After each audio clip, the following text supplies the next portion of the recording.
Programang ito ay rated SPG, striktong patnubay at gabay ng magulang ang kailangan.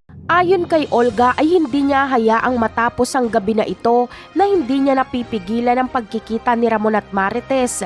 Kaya plano niyang patayin si Marites pero hindi niya ito magagawa dahil kasama ni Marites si Ramon. Kaya sasabihin ni Olga kay David ang tungkol dito. Gusto ni Olga na gumawa ng paraan si David para hindi na makita o makausap ni Ramon si Marites bago pa mangyari ang kinakatakutan nilang pagkabunyag ng kanilang sikreto. Dalawa lang ang pwedeng gawin ni David. Una ay udyukan niya ang tatay niyang si Rigor na kasuhan si Marites sa pagpatay nito sa anak ni Lena.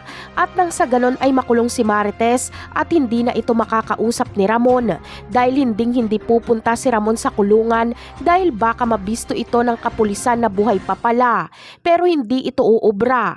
Alam ni David na maimpluwensya si Ramon kaya makakagawa pa rin ito ng paraan para makausap si Marites.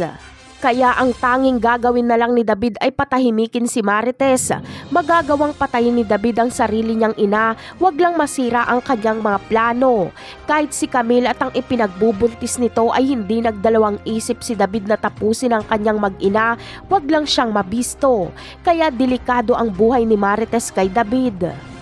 Sa kabilang banda naman ay nagkamali nga ng binangga sila Tisay. Nahabol sila nila Tanggol at pinasabog nila Tanggol ang sasakyan nila Tisay. Bagamat buhay pa sila Tisay pero mga sugatan naman sila. Kukunin sila nila Tanggol at gagawing bihag. Gigil naman si Madonna na patayin si Tisay pero pipigilan siya ni Tanggol.